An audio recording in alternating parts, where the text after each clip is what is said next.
There comes a time in every tech enthusiast's life when they need to cover this topic. And by tech enthusiast and topic, I mean myself and Apple. More specifically, MacBook Air and MacBook Pro powered by the M1 processors. And that's a really productive way to pass the time waiting for the next generation of Apple laptops rumored to be launched soon. Let's begin with the MacBook Air, shall we? This one is pretty significant. It seems to be the first laptop which actually gave up the old x86 architecture, defining the PCs for the past 42 years since 1978, courtesy of Intel. But here I need to address some aspects. Firstly, notice my use of the word actually. The first actual ARM laptop. Now ARM laptops have been manufactured for quite some time. Samsung, Asus, even Microsoft, you name it. But with little to no success. And if Microsoft really wants to be a part of this future, for now they should come up with the Rosetta 2 ASAP. Rosetta 2 being the interface which helps macOS run x86 based programs on ARM architecture quite smooth. Unfortunately, the ARM laptops, till this one, were so full of glitches and downsides they never hit the jackpot. If you think about it, most people would find it hard to understand the technical reasoning behind, let's say, some software incompatibilities. It's like, hey man, that game or photo editor or management tool of yours won't run. We changed the architecture. But heads up, we're working on some brand new revolutionary stuff. Apple, on the other hand, handed you a seemingly regular laptop. But this laptop can run almost everything, even new stuff. And I will discuss it in a minute because it's very important. On top of that, your standard everyday programs are here as well, with no issues. But man, all of this has been completely revamped. But you are not and should not be aware of that, because Apple thinks you shouldn't care either. Why bother trying to figure something out when everything has already been taken care of? And that's a win-win. You win the benefit of having a perfectly functional laptop, which actually does even better in some situations, without making the transition between architectures too obvious. And the company wins everything. Apple is no longer tied to Intel. Apple is on its own now. Ladies and gentlemen, bear witness to the laptops which blessed the mobile platform with the power of a PC. The missing link. The Archaeopteryx which turned dinosaurs into birds. Funny thing, because you will see that, compared to these MacBooks, the others feel pretty much like dinosaurs. Tough words, I know. Some of you might even be bothered by these statements, but hear me, if you don't want to wait 10 years to see what the future might have in store for us, stick with me.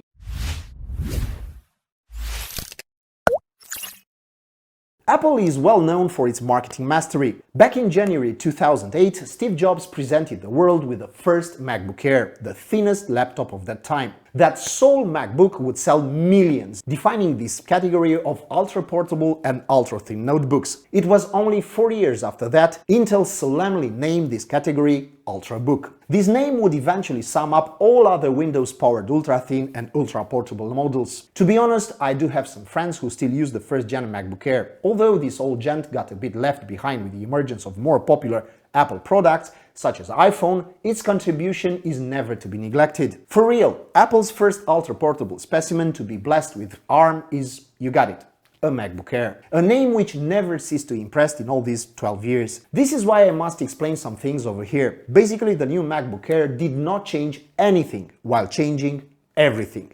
And here's why. Most Apple fans, while aware of its innovative system, were surprised to see that a new MacBook Air looks the same as this old MacBook Air. The latter one belongs to my wife. She has been using it extensively for over a year, and this little fellow bears a lot of work, be it at home or during vacations. It stores all the work and fun. It never stopped being a loyal and solid laptop. In fact, it became such an indispensable companion, you might as well treat it as your own smartphone. A mundane object you unconsciously make the most out of. Apple deliberately made the new model look identical to the older one. People are shocked by this, as if the new toy is supposed to look different in order to show this cool and important transition across technology and generations. But Apple simply said, nah man. This decision is, however, thought-provoking. Was it laziness or reducing the production cost? Was it for the people out there to better get used to this transition hidden under a familiar design? I mean, you could ask something like, but the programs I use the most, what about them? Can this thing run them? Perhaps Apple anticipated that and thought that a familiar design will lead to less distress and doubt when having to embrace the future. However, if we look things the other way, the MacBook Air's design is iconic, a genre-defining look. It's light, handy, robust. So why fix something that isn't broken? To be honest, I do find it a bit old-fashioned. The bezels are kind of thick, and compared to, for example, Dell XPS 13 or MacBook X, they make it look like a 2016 oldie. There, I said it, an Apple notebook can in fact be outdated in terms of design. Well, Apple has always been accused of focusing on design and fancy looks instead of functionality and performance. This time, the new Air took a 180-degree turn. Therefore, Apple didn't seem to care. They kept every single element of the old design while working hard under the hood. And boy, what's under the hood? I know you've been waiting for this, so let's do it. I prepared a huge showdown in which 6 laptops are going to be today's fighters.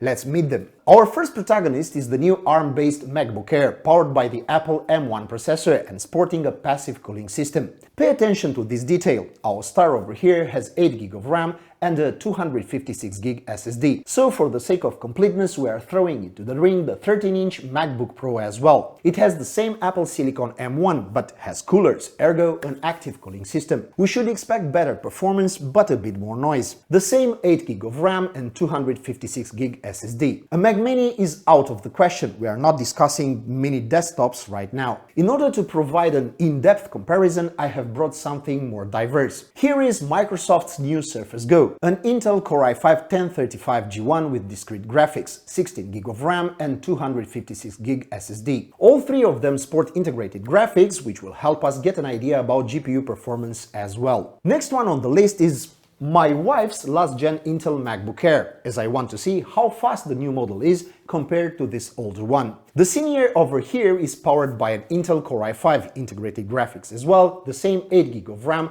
as the previous 2 Macs, albeit less storage room, 128GB SSD. Now let's meet the big bad boys. I'm talking about this, a Ryzen 4800U Ultrabook. No age here, no full voltage, but hey, it's a Lenovo IdeaPad Slim 7, not a gaming beast. Discrete graphics, but it's Radeon. 16GB of RAM, just like the Surface, and a 512GB SSD. And last but not least, this one.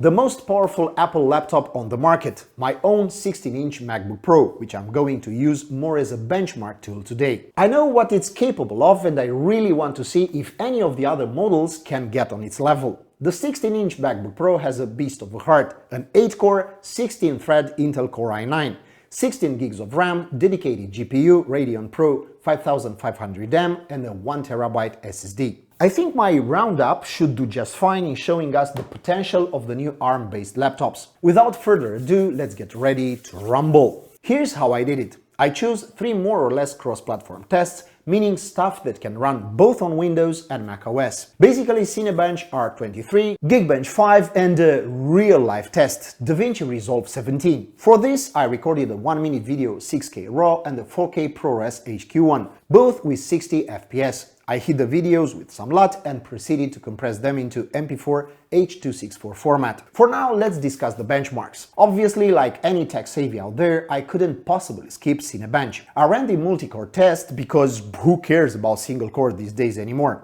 except for Intel. I could tell you right now which notebooks were the first to break the ice, but I don't want to spoil the fun. For now, let's say that the weakest one was the older MacBook Air, the Intel Core i5 one, meaning 1,608 points. Pathetic. No wonder Apple had decided to give up on Intel, focusing on its own processors. The second weakest model was the Microsoft Surface, the same i5 but 10th gen, 3,006 points, nearly twice as much, but still pathetic. And now enter the Apple M1 ARM-based MacBook Air with a whooping score of 7,408. I guess Apple's boasting around about performances wasn't a total nonsense after all. To be more specific and professional, this new MacBook Air is almost 5 times faster than the last gen model and almost 3 times faster than a Surface Go, powered by the latest i5 processors with double the RAM of this low-voltage MacBook. Don't believe me? Cinebench R23 is here to enlighten you. The fight between the new MacBook Pro and the Air was not really that impressive. Apparently, the only difference is that the Pro has a cooling fan.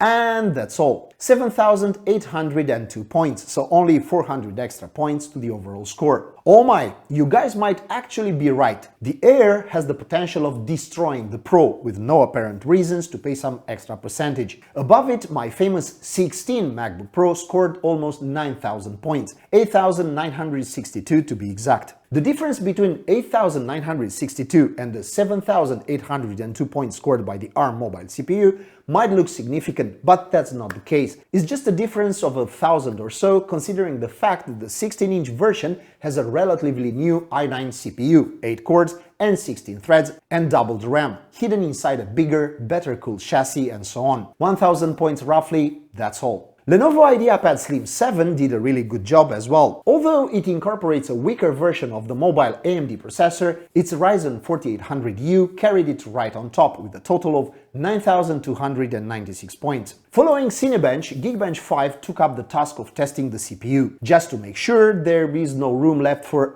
forbidden enhancements. The results were consistent across both benchmarking tools. The 2019 MacBook Air is still the loser, 1,657 points, followed by the Surface with 3,491, shockingly followed by the Lenovo IdeaPad with a mediocre 6,408. That's very strange since Lenovo earned the first place in Cinebench, only to be left behind by my 16-inch MacBook Pro with its 6,728. Oh, perhaps you've been dying to find out about the two brand new Apple toys we were supposed to talk about in this video. Okay, well, two words.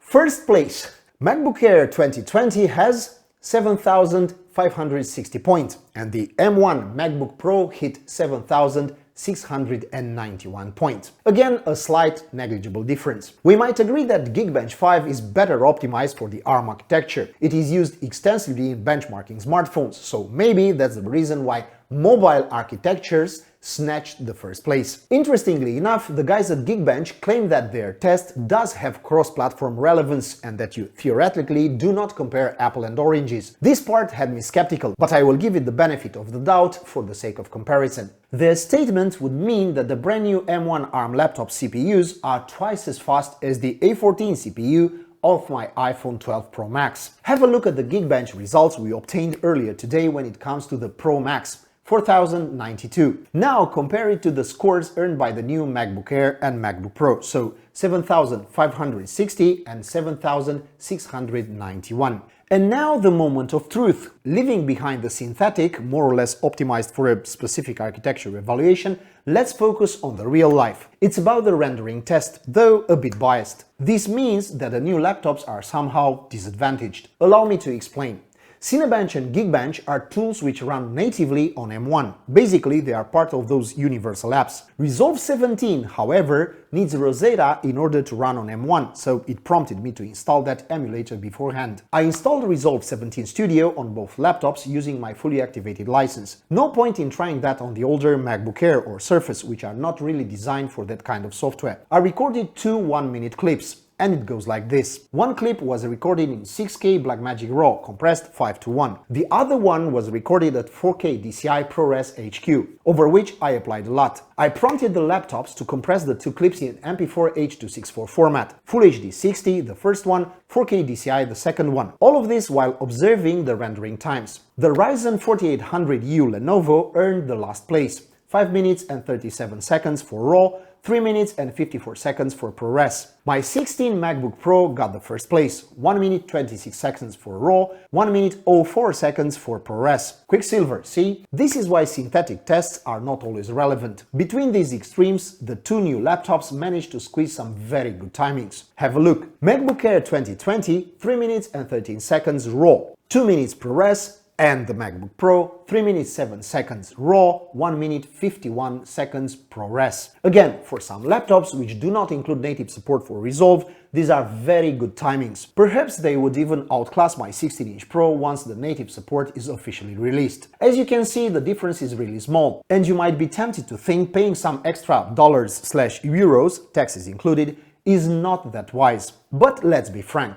It does sound like rubbish to spend some extra bucks when it comes to Air and Pro, but I would advise you not to ignore the cooling system. An active one has its own merits and fattens the price. On the other hand, if you decide to move on from short renders to heavy tasks, I'm pretty sure the air will eventually get hot. I mean, guys, it's passive cooling, not rocket science. No matter how sophisticated and powerful this system might be, the prolonged renders and intense tasks would eventually lead to frequency and performance drops. It's best to stick only to intense but short tasks. Do that and the new Air will do just fine. But if you are thinking about hardcore stuff, do yourself a favor and pay those extra bucks for the Pro, so you won't regret later. All in all, we have a comprehensive idea when it comes to performance. The two mobile-related ARM laptops do help the Apple M1 stand out. Both of them performed well in all tests and pack a serious punch. For this, heads down to Apple. What does the future hold for the rest of the gadgets, next-gen MacBook Pros, iMacs or even Mac Pro, their professional workstation, remains to be seen. Until we get to witness this progress, I would say that these two little guys over here actually exceeded my expectations. Want to know something cool? These models may seem like being experimental, the first line of its kind, but it doesn't feel like that. The only thing which prevents me from getting one of these pronto is the MacBook Pro 16 I already own. The idea which makes these models spark with brilliance is the Big Sur. Yes, it does have some glitches, but this one, aided by the formidable Rosetta 2 interface, really helped make the transition between architectures go unnoticed. Nice and smooth. You think I'm done? Not yet. We don't want to ignore the software side, do we? Check this out. These are the apps installed on my iPhone and iPad. They run natively on the laptop. All you have to do is enter Mac App Store, click on your account name, and you see two tabs, Mac Apps and iPhone and iPad Apps. Easy peasy. Guys, this is the substance that turns tin into gold. The new laptops basically hook to one of the biggest branch of software, apps and devs out there. See? That's why these models are the missing link, the bridge between PC and mobile. You do that and voila, the launcher detects and shows all the PC, smartphone and tablet apps. One hub to rule them all. Fun fact, they run pretty nicely on the laptop too. Well, not all of them, but they will soon enough, maybe. So far, I was able to configure my phone apps without, say, Netflix. It appears they feature a mobile interface similar to the smartphone one. The point is, I managed to install all the games and banking apps I already had on my phone. And boy, once you witnessed how cool is it to open an app directly on a laptop as well, you won't miss the browser experience at all. For now, it might be some sort of luxury, but soon you'll see what I mean. What's more, the Big Sur also features a control center, offering quick access to functions just like on the iPhone. Besides, it looks good. Sorry Google and Microsoft, Apple wins this round because of their full end-to-end control over all their hardware and software platforms. What the company did here is grant us access to all of its devices, services, platforms and vice versa. And that's huge. The world will never be the same. Naturally, the whole industry will eventually lean towards this trend of merging PCs and mobile devices into one ecosystem, one platform to rule them all, remember? Nevertheless, there is no break on the technological innovation train Apple let loose. In fact, this company was the only one able to fully manage and control their own resources, integrating them into a single ecosystem, aka the Holy Grail. Before saying goodbye for now, I would like to add a few things about these new laptops. After all, not everyone digs all of this techie behind-the-scenes stuff. Some of you might just want to take the notebooks to a blind date and just feel what they have to offer. You will see beautiful and elegant laptops, premium models with a solid build, which are actually quite affordable for their high performance. It's about excellent behavior and good practical software solutions. Rosetta makes you unaware of whether the app you run has native support or not. All of this powered by a huge battery which won't drain too easily since we're talking about a mobile processor. Everything ran smoothly with no synthetic or emulation feel or whatsoever. And I keep wondering how things will go once all the apps receive native support. Probably lightning fast load times and boot speed. It is with deep sadness and regret that I must hand the laptops back. But I did not omit an important test regarding the screens. Both of them are above your usual good. Both of them have more or less the same 100% sRGB, 83% Adobe RGB and 94% P3. In the case of the Pro, the contrast ratio seemed better, while the max brightness peaks at 412 nits versus the Air's 312. The colors are very beautiful and the long brightness uniform, so both models get a solid 4 out of 5 from our colorimeter. Interestingly, some rumors suggest that the next models could feature mini LED displays which would be a total game changer. Mini LED technology is known for its huge brightness, it's much more suitable for HDR and more powerful overall. I dare to say that these notebooks might be the next major revolution after the one started with the birth of the smartphone. It's almost like a paradigm shift, a bridge between mobile and PC. Add the countless cloud services like game streaming, sprinkled some 5G with huge speeds and low latency, and boom, we are living spectacular times. But this wouldn't be a thought-provoking and exciting event without hearing some opinions. Come on, tell me, what do you think of these two notebooks with mobile processors down below? Are you looking forward to witness the fusion between PC and mobile, the missing link? Forget the fossilized jokes and think in perspective. I know all of us are more or less married to our dear PCs with their fancy CPUs and graphic cards running our favorite games. This is currently our lifestyle, but believe me, all of this is about to change. This is just the beginning of a beautiful friendship, and this hopefully applies to us, to you and me as well. If you enjoy what we are doing and if our work is fuel for thought, our tiny channel wouldn't mind getting a subscribe. So long, friends.